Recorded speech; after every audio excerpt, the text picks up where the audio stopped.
Warning, this video is intended for persons 13 years and over. Though the video's subject matter is media often aimed at children, it is talked about from an adult perspective. Thus it may contain language and themes unsuitable for younger audiences.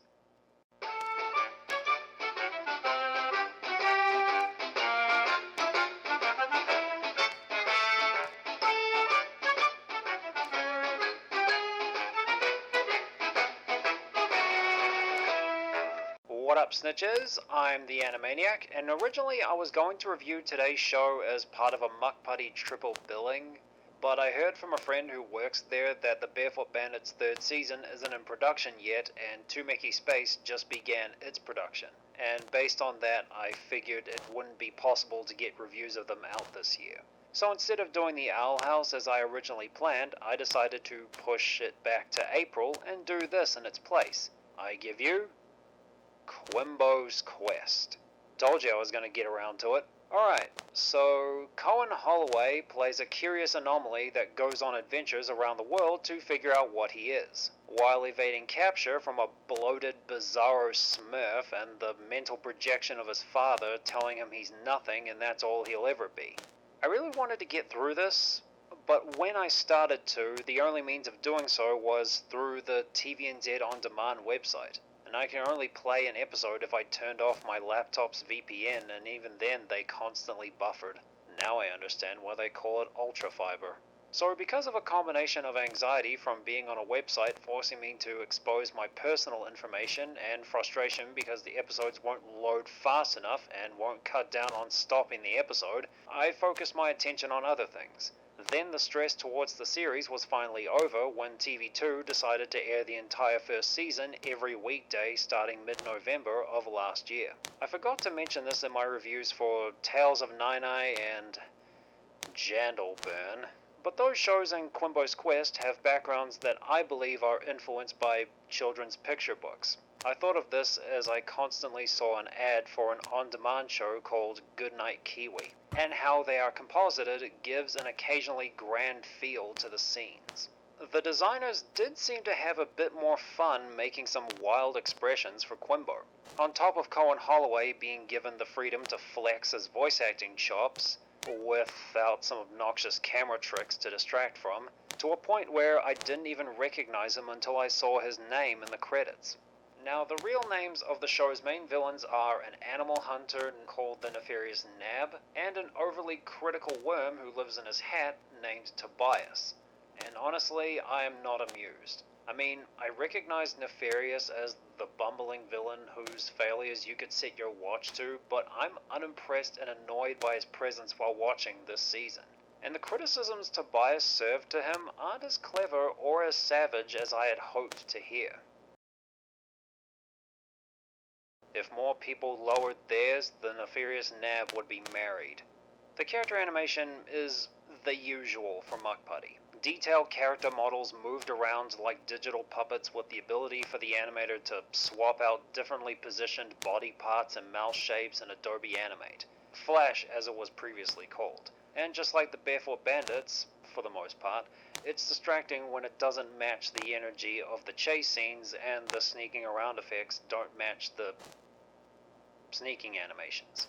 The writing quality of the episodes are what I've come to expect from a typical Muck Putty show. At best, there are episodes that were okay with a few decent laughs, like at the beginning with Lazy Days Crazy Nights having the most laughs. From that point onward, there would be a funny visual or line from a character kept in small instances spread throughout the season. In between those, you got the episodes that could have been good with a tweak or two, like in Perch Perfect, an episode about Quimbo encouraging a bird to perform on stage, where the question I asked was, why didn't they have the bird sing over the chase between Quimbo and the Nefarious Nab? I mean, it would make sense for the episode, wouldn't it? Another episode called Quit Pandering, where I asked myself this question: why couldn't they think of more words that rhyme with panda to extend the scenes with Quimbo and the pandas he meets into a proper routine? Those were just some things they could have thought about more if this series ever gets renewed for a second season. And then there are episodes where the show trips over itself and couldn't make the recovery look natural. Like, I've seen Muck Buddy cartoons that get to their plot points slowly, and their early work had some which contained no plot at all, but I haven't seen them make an episode that didn't know how to get from point A to point B, and gives us a cop-out ending that renders the episode pointless in Hear Turtle, See Turtle. Then there's their attempts to do something different but ended up boring me in Sweet Home a la Sammy. I was begging to see the excitement Quimbo was having, but the episode was like, Where you think you're going? and any further glimpses were like, Look, can I just... Stewie! Look! And then there's no laughing matter. Honestly, it's not that bad of an episode, but there is this one line that does make my interest in the series bottom out. In the episode, Quimbo tells a kookaburra about what he's doing throughout the show. The kookaburra told him that it's not about what you are that's important, it's who you are that matters. And Quimbo just takes it immediately, even commenting on how groundbreaking what he just got told.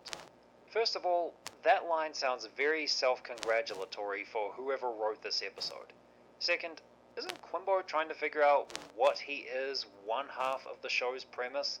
What do the writers really have to explore if they break away from this part of the show? Not much really, as everyone in it seems to carry on like it never happened. I'm sorry, you can't just make an episode with a moment like that and pretend like we didn't notice. With episodes like these, the alternative you present has to be more interesting and or entertaining than what they normally would have done, or you'll get your version of several Star Versus episodes, where they focus on a spider with a top hat trying to gain confidence as a powerful spell, instead of focusing on the battle happening outside the wand.